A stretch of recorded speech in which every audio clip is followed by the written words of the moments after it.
கிறிஸ்துவுக்குள் அன்பானவர்களே, ஆண்டவராகிய இயேசு கிறிஸ்துவின் நாமத்தை சொல்லி உங்களை வாழ்த்தி வரவேற்கிறேன். மீண்டுமாக இந்த காணொலி வழியாக உங்களை சந்திப்பதில் மிகுந்த மனமகிழ்ச்சி அடைகிறேன். கர்த்தர் நல்லவர், அவர் கிருபை என்றும் உள்ளது. கர்த்தர் என்றென்றும் நல்லவராகவே இருக்கிறார். அன்பானவர்களே, இந்த மாதத்தினுடைய கடைசி ஞாயிற்றுக்கிழமை தேவ சமூகத்திலே நாம் கூடியிருக்கிறோம். தேவ பிரசன்னத்திலே நாம் நிரம்பி இருக்கிறோம். அவருடைய கிருபையினால் இந்த நாளை நாம் காணும்படி கர்த்தர் நமக்கு கிருபை பாராட்டி இருக்கிறார். ஆகவே அவருக்கு நாம் துதிகளையும் ஸ்தோத்திரங்களையும் ஏறெடுப்போம். 7வது மாதம் கடந்து 8வது மாதத்தை காண இருக்கிறோம். இன்னும் ஒரு சில மாதங்களிலே கிறிஸ்துவின் பிறப்பின் பண்டிகையை கொண்டாட காத்திருக்கிறோம். அதற்கு முன்பாக நம்மை சற்று சீர்தூக்கி பார்ப்போம். ஏனென்று சொன்னால், கிரியை இல்லாத விசுவாசம் செத்தது என்று வேதம் நமக்கு சொல்லுகிறது. அப்படியானால் இயேசு கிறிஸ்துவை நம்மளுடைய சொந்த இரட்சகராக நாம் கொண்டிருக்கின்ற பொழுது தேவனுடைய பிள்ளைகளாகும்படிக்கு நமக்கு அவர் அதிகாரம் கொடுக்கிறார். அந்த அதிகாரத்தின் பேரிலே கிறிஸ்துவை நாம் நம்மளுடைய செயல்பாடுகளின் வழியாக அறிவிக்கிறோமா என்பதை யோசித்து பார்ப்போம். அதைத்தான் அங்கே சொல்கிறார், கிரியை இல்லாத விசுவாசம். அப்படி என்றால் இயேசு கிறிஸ்துவை நான் விசுவாசிக்கிறேன் என்று சொல்லி அவரை அறிக்கை பண்ணாத அல்லது அவரை மற்றவர்களுக்கு சொல்லாதவர்கள், செயல் நடப்பிக்காதவர்கள் செத்தவர்களாக இருக்கிறார்கள் என்று சொல்லப்பட்டிருக்கிறது. ஆகவே நாம் எப்படிப்பட்டவர்களாக இருக்கிறோம் என்பதை அறிந்து கொள்ள வேண்டும்.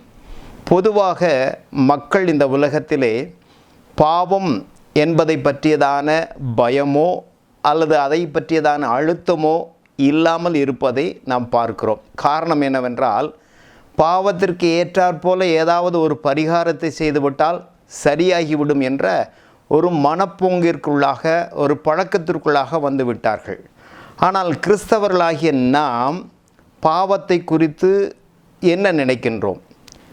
பாவம் என்றவுடனே நமக்கு ஒரு பயமும் கூடவே வருகிறது. அப்படியானால் பாவத்தை குறித்து நம்மளுடைய புரிதல் என்ன என்பதை யோசித்து பார்ப்போம்.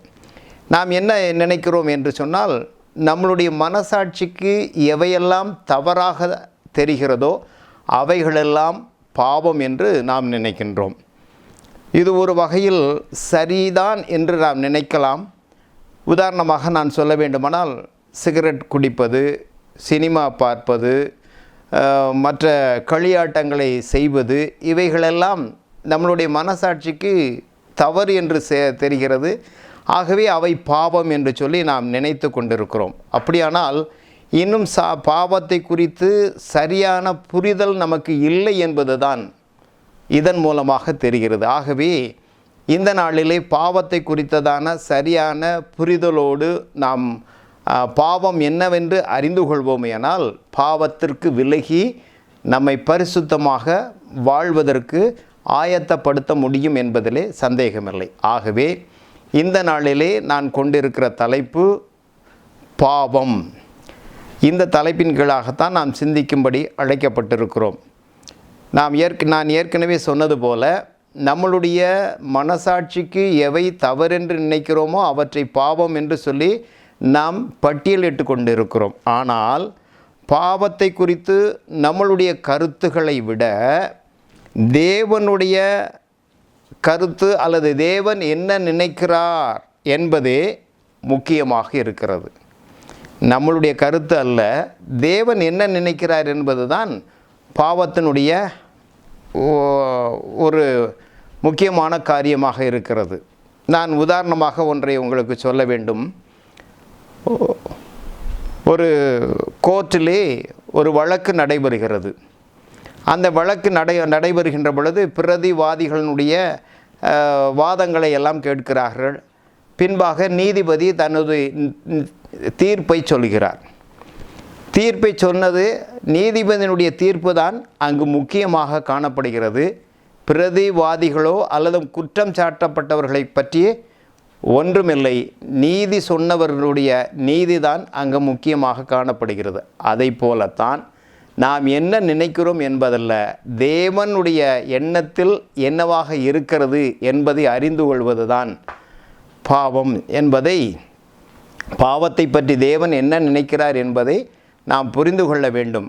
ஆகவே தேவன் எதை பாவம் என்று நினைக்கிறாரோ அதுதான் பாவம் என நாம் புரிந்து கொள்ள வேண்டும். ஆகவே ரோமர் நிருபத்திலே 3ஆம் அதிகாரம் 23ஆம் வசனத்திலே எல்லாரும் பாவம் செய்து தேவ மகிமை அற்றவர்கள் ஆனோம் என்று வேதம் சொல்கிறது. எல்லாரும் பாவம் செய்து, அப்போ உலகத்தில் இருக்க அனைவரும் பாவம் செய்து தேவ மகிமை அற்றவர்களாகி, இங்கே தேவ மகிமை என்ற வார்த்தை எதை காண்பிக்கிறது என்றால், நமது ஐம்புலன்களின் வழியாக அறிந்து அவற்றை கொண்டாடுவது, அதாவது அறிந்து கொண்டத அந்த காரியம்தான் தேவ மகிமை. நம்மளுடைய ஐம்புலன்களின் வழியாக அறிந்து கொண்டது தான் தேவ மகிமை. தேவ பிரசன்னத்தில் இருந்து தேவ மகிமையிலே வாழ்ந்த ஆதாமும் ஏவாளும் பாவம் செய்ததினாலும் கீழ்ப்படியாததினாலும் தேவ மகிமையை இழந்தார்கள், அவர்கள் தாழ தள்ளப்பட்டு போனார்கள் என்று நாம் வேதத்திலே பார்க்கிறோம். படைத்து தேவனுடைய பிரசன்னத்தில் இருந்தாங்க, தேவ மகிமையில் அவங்க வாழ்ந்தாங்க. அவங்க கீழ்ப்படியாததினாலும் அவங்களுடைய பாவத்தினாலும் அவர்கள் தள்ளுண்டு போனார்கள். ஆக பாவம் செய்கின்ற பொழுது மனிதனுக்கும் கடவுளுக்கும் இடையே ஒரு பிரிவு அல்லது ஒரு பிளவு ஏற்படுகிறது என்பதை நாம் புரிந்து கொள்ள வேண்டும். தேவ மகிமையை இழந்த இந்த மனுக்குலத்தை மீண்டுமாக மீட்டெடுத்து தேவனுடைய மகிமையோடு இணைத்து கொள்ளும்படியாகத்தான் ஆண்டவராகிய இயேசு கிறிஸ்து இந்த உலகத்திற்கு வந்து தன்னை பலியாக கொடுத்து இரத்தம் சிந்தினார் என்பதையும் நாம் அறிந்து கொள்ள வேண்டும். ஆக கொலோசியர் 1ஆம் அதிகாரம் 27ஆம் வசனத்தில் கிறிஸ்து உங்களுக்குள் இருப்பதே அந்த தேவ மகிமையின் ரகசியம். இப்போ இயேசு கிறிஸ்து நமக்குள் இருக்கிறார் என்பது தான் அந்த தேவ மகிமையினுடைய ரகசியம். இப்போ ஆதாம் ஏவாள் எந்த மகிமை இழந்து போனார்கள் என்பதை நம்மால் புரிந்து கொள்ள முடிகிறது. அப்போ கிறிஸ்து இயேசு நமக்குள் இருந்தால் நாம் தேவ மகிமையிலே இருக்கிறோம் என்பதிலே சந்தேகமில்லை. சரி, இப்பொழுது பாவத்தினுடைய சுபாவம் என்ன என்றால், பாவம் செய்கிறவன் எவனும் நியாயப்பிரமாணத்தை மீறுகிறான். நியாயப்பிரமாணத்தை மீறுவதே பாவம் என்று 1 யோவான் 3ஆம் அதிகாரம் 4ஆம் வசனத்திலே சொல்லப்பட்டிருக்கிறது. அப்போ பாவத்தினுடைய சுபாவம் மீறுவது, அநீதி எல்லாம் பாவம் என்று 1 யோவான் 5ஆம் அதிகாரம் 17ஆம் வசனத்தில் வாசிக்கிறோம். இப்போ நீதிக்கு புறம்பானது பாவம், அது அநீதியானது பாவம். அப்போ அநீதி என்பது பாவம். பாவத்தினுடைய சுபாவம் அநீதி. நன்மை இன்னதென்று அறிந்தும் அதை செய்யாமல் போவது பாவம். யாக்கோபு 4ஆம் அதிகாரம் 17ஆம் வசனத்தில் சொல்லப்பட்டிருக்குது. அப்படியானால் தன்னுடைய கடமையை செய்யாமல் இருப்பதும் பாவம், அது பாவத்தினுடைய சுபாவம். விசுவாசத்தில் வராத யாவும் பாவமே. ரோமர் 14ஆம் அதிகாரம் 22, 23 வசனங்களில் சொல்லப்பட்டிருக்கிறது. அப்படியானால் விசுவாசமின்மை பாவத்தினுடைய சுபாவம். தேவனை அறியாதவன் மூடனே என்று வேதம் சொல்கிறது. நீதிமொழிகள் 24ஆம் அதிகாரம் 9ஆம் வசனம். அப்போ மூடத்தனமான செயல்கள் யாவும் பாவம். ஒருவன் கிறிஸ்துவை அறியாவிட்டால் அவன் பாவி, அல்லது ஒருவன் கிறிஸ்துவை அறியாமல் போனால் அவனும் பாவியாக இருக்கிறான். யோவான் 16ஆம் அதிகாரம் 9ஆம் வசனத்தில் சொல்லப்பட்டிருக்கிறது. அப்படியானால் அவிசுவாசம். இப்போ பாவத்தினுடைய சுபாவம் மீறுதல், அநீதி, கடமையை தெரிந்த கடமையை செய்யாமல் இருப்பது, விசுவாசம் இன்மை, மூடத்தனமான செயல்கள், அவிசுவாசம், இவை அனைத்தும் பாவத்தினுடைய சுபாவங்கள் என்று நாம் பார்க்கிறோம். பாவத்தினுடைய வகைகள் என்ன என்று நாம் பார்க்கிற பொழுது, ஒன்று கீழ்ப்படியாமை, அது நமக்கு நன்றாக தெரியும். இரண்டாவது மீறுதல், மூன்றாவது தப்பு, நான்காவது அக்கிரமம். இப்போ கீழ்ப்படிதல் என்பது நாம் அறிந்த ஒரு விஷயம். தேவனுடைய வார்த்தைக்கு கீழ்ப்படியாமல் அவர்கள் கனியை சாப்பிட்டார்கள். ஆகவே கீழ்ப்படியாமை என்பது என்னவென்று நாம் புரிந்து கொள்ளும். இப்போ மீறுதல் என்பதை நாம் எப்படி புரிந்து கொள்ளலாம் என்றால், நாம் வெகு தூர பயணமாக காரில் சென்று கொண்டிருக்கிறோம். அப்படி போகின்ற பொழுது நெடுஞ்சாலைகளிலே இது பள்ளி வளாகம், ஆகவே ஆர்ன் அடிக்காதீர்கள், ஒலி எழுப்பாதீர்கள், வேகமாக செல்ல வேண்டாம், 20 கிலோமீட்டருக்கு மிகாமல் செல்லுங்கள் என்று அங்கே போர்டு வைத்திருப்பார்கள். இது மருத்துவமனை வளாகம், ஆகவே இங்கு வேகமாக செல்லக்கூடாது, ஒலி எழுப்பக்கூடாது என்றெல்லாம் போர்டு வைத்திருப்பார்கள். இந்த போர்டை பார்க்காமல் 20 கிலோமீட்டருக்கு வேகமாக சென்றால் அது மீறுதல். அறியாமல் செய்வது மீறுதல். அங்கே போர்டு வைத்திருக்கிறார்கள், அதை பார்க்கவில்லை, ஆனால் 20 கிலோமீட்டருக்கு மேலாக சென்றால் அது மீறி செல்கிறார் என்பது புரிந்து கொள்ள முடிகிறது. அதே வேளையிலே வேக கட்டுப்பாடு இருப்பது தெரிந்தும் 40 கிலோமீட்டர் வேகத்திலே அந்த பள்ளி வளாகத்தையோ அல்லது மருத்துவமனை வளாகத்தையோ வேகமாக செல்வாரேயானால் அறிந்தும் அவர் செய்வதனால் அது தப்பு. மூன்றாவது காரியம், 40 கிலோமீட்டர் வேகத்திலே செல்வது தப்பு என அறிந்தும் இந்த இடத்திலே இப்படி போகக்கூடாது என்பதை அறிந்தும் மீறி செய்வாரேயானால் அது அக்கிரமம். ஆக பாவத்தினுடைய வகைகள் கீழ்ப்படியாமை, மீறுதல், தப்பு, அக்கிரமம் என்பதை நாம் நன்றாக புரிந்து கொள்ள முடிந்தது. இந்த பாவத்தினுடைய துவக்கம் எங்கே ஆரம்பித்தது என்றால், முதலாவது பரலோகத்தில் ஆரம்பித்தது. சர்வ வல்லமையுள்ள தேவனை ஆராதித்து கொண்டிருந்த தேவ தூதனுடைய தலைவனாகிய லூசிபர், அவன் செய்தது தான் முதல் பாவம் பரலோகத்திலே. நீங்கள் வாசிப்பீர்களேயானால் ஏசாயா 14ஆம் அதிகாரம் 12ஆம் வசனம் முதல் 15ஆம் வசனம் வரை வாசிக்கின்ற பொழுது அதனுடைய சுருக்கத்தை நான் சொல்கிறேன். இங்கே லூசிபர் தன்னை நான் என பெருமைப்படுத்திக் கொள்கின்றான். அது மட்டுமல்ல, உன்னதத்திற்கு நான் ஏறுவேன், உன்னதமானவருக்கு ஒப்பாவேன் என்று அவனுடைய இருதயத்திலே சொல்லி கொண்டான் என்று வேதம் சொல்லுகிறது. அப்படி சொன்ன பொழுது அவன் பாதாளத்திலே தள்ளுண்டு போனவனாக காணப்பட்டான். அவன் தள்ளுண்டு போனான் என்று வேதத்திலே பார்க்கிறோம். அப்போ பாவத்தினுடைய துவக்கம் பரலோகத்திலே ஆரம்பித்தது. ஆண்டவரை துதித்து கொண்டிருந்த தேவதூதனுடைய தலைவன் தன்னை பெருமைப்படுத்தி கொண்டான். தான் தேவனுக்கு மேலானவன் என்பதை, மேலானவனாக தன்னை உயர்த்தி காண்பிக்கும்படி எண்ணினபடினால் அவன் தள்ளப்பட்டு போனான், பாவத்திற்குள் விழுந்தான் என்று பார்க்கிறோம். காரணம் என்ன? பெருமை. பூமியிலே நடந்த முதல் பாவம் என்னவென்றால், ஏதேன் தோட்டத்திலே ஆதாம் ஏவாள் கீழ்ப்படியாமல் செய்ததனால் அவர்கள் பாவத்தை சுதந்திரித்து கொண்டார்கள். சாத்தான் அவர்களிடத்தில் சொன்ன காரியம் என்ன? இந்த கனியை நீங்கள் புசிப்பீர்களேயானால் தேவர்களைப் போல ஆவீர்கள் என்று. ஆனால் உண்மையான சம்பவம் என்னவென்று சொன்னால், அவர்கள் தேவர்களைப் போல இருந்தார்கள், தேவனோடு உறவாடி கொண்டிருந்தார்கள் என்பதை நாம் மறந்துவிடக்கூடாது. அவர்கள் மறந்து போனார்கள். சாத்தானுடைய பொய்யான வார்த்தைகளுக்கு அவர்கள் மயங்கினார்கள் என்று பார்க்கிறோம். ஆதாமுடைய பிள்ளைகள், ஆதாம் ஏவாளுடைய பிள்ளைகளாகிய காயின் ஆபேலை பொறாமையினால் கொன்று புதைத்தான் என்று வேதத்திலே பார்க்கிறோம். ஆக பாவத்தினுடைய துவக்கம் எங்கே ஆரம்பிக்கிறது? பரலோகத்திலே ஆரம்பிக்கிறது. எதனால்? பெருமையினால். பூமியில் எதனால் ஆரம்பித்தது? கீழ்ப்படியாமையினால். மூன்றாவது காரியம், அதுவும் பொறாமை அல்லது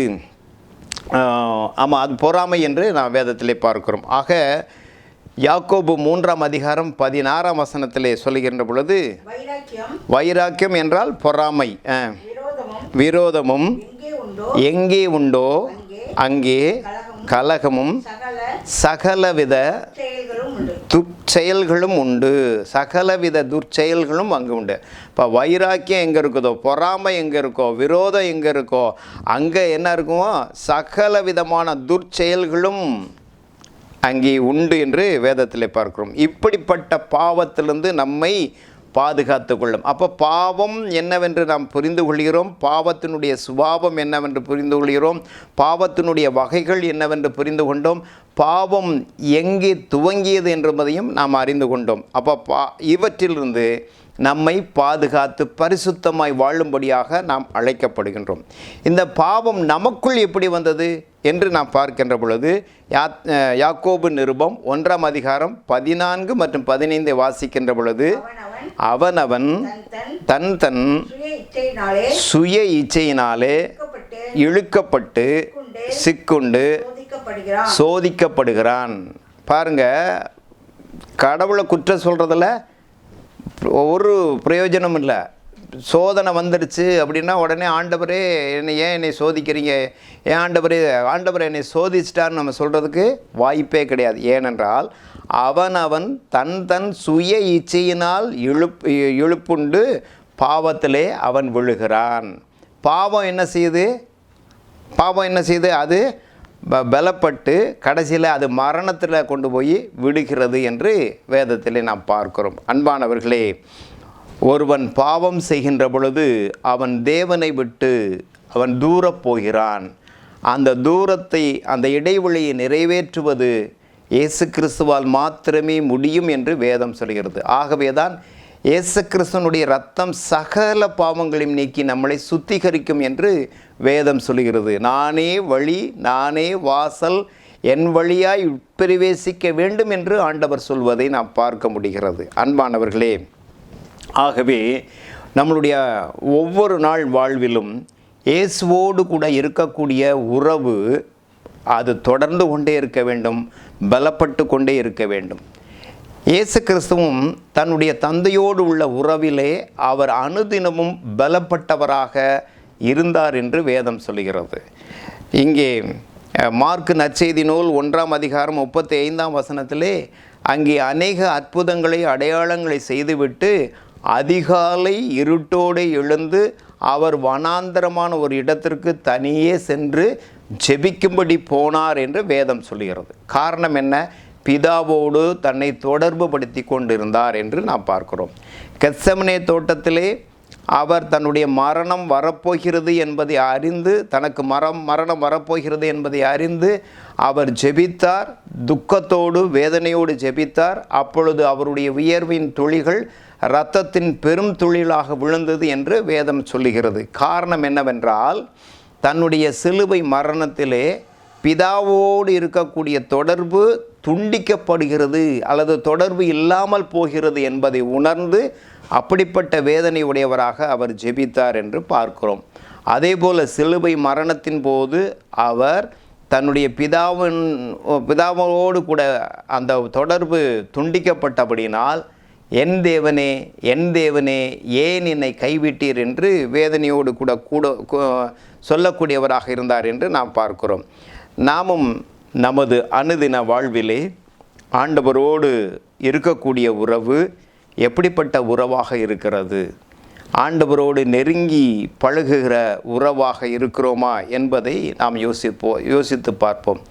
அருமையான பெர்க்மான்ஸ் பாடல் ஒன்று நினைவுக்கு வருகிறது. உம்மோடு இருப்பது தான் என் உள்ளத்தின் வாஞ்சையா என்று அவர் பாடுவதை நாம் பார்க்கிறோம். கடவுளிடத்திலே நாம் நெருங்கி வருவோமேயானால் அவர் நம்மிடத்திலே நெருங்கி வருவார் என்று யாக்கோபு நிருபம் நமக்கு சொல்கிறது. ஆக இதோ ரட்சிக்கக்கூடாதபடிக்கு கர்த்தருடைய கரம் குறுகி போகவில்லை என்று வேதம் சொல்கிறது. கேட்கக்கூடாதபடிக்கு அவருடைய செவி மந்தமாகவும் இல்லை என்று சொல்லி, அப்போ நம்மை ரட்சிக்கும்படி அவர் கரங்களை நீட்டி ஆவலோடு காத்திருக்கிறார். நம்மளுடைய பாவங்களை அறிக்கை செய்கின்ற பொழுது அவற்றை கேட்கும்படி தன்னுடைய செவிகளை திறந்தவராக காத்து கொண்டிருக்கிறார். நமது அக்கிரமங்களே நமக்கும் நமது தேவனுக்கும் நடுவாக பிரிவினையை உண்டாக்குகிறது. நமது பாவங்களே அவர் நமக்கு செவிகூடாதபடிக்கு அவருடைய முகத்தை நமக்கு மறைக்கிறது என்று வேதம் நமக்கு சொல்கிறது. அப்படியானால் அந்த பாவத்தை விட்டு மனம் திரும்புகின்ற பொழுது நாம் என்ன செய்வோம்? தேவனோடு ஒன்றிணைந்து வாழக்கூடிய மிகப்பெரிய ஒரு பாக்கியத்தை பெற்றுக்கொள்வோம். ஆண்டவர் பாவத்தை எப்படி பார்க்கிறார்? பாவத்தை ஆண்டவர் வெறுக்கிறவராக இருக்கிறார். பாவம் கர்த்தருடைய இயல்புக்கு விரோதமானது, எதிரானது. கர்த்தருடைய இயல்பு என்ன? அவர் பரிசுத்தர். ஆகவே பாவம் கர்த்தருக்கு விரோதமானது, அவர் அதை வெறுக்கிறார். பாவம் அருவருப்பானது, அழுக்கானது. பாவம் செய்யும் ஆத்துமா சாகும் என்று வேதம் நமக்கு கற்றுக் கொடுக்கிறது. அப்படியானால் பாவத்திற்கு விலகி ஆண்டவரோடு ஒன்றிசைந்து வாழக்கூடிய ஒரு வாழ்வை பெற்றுக்கொள்வோம்.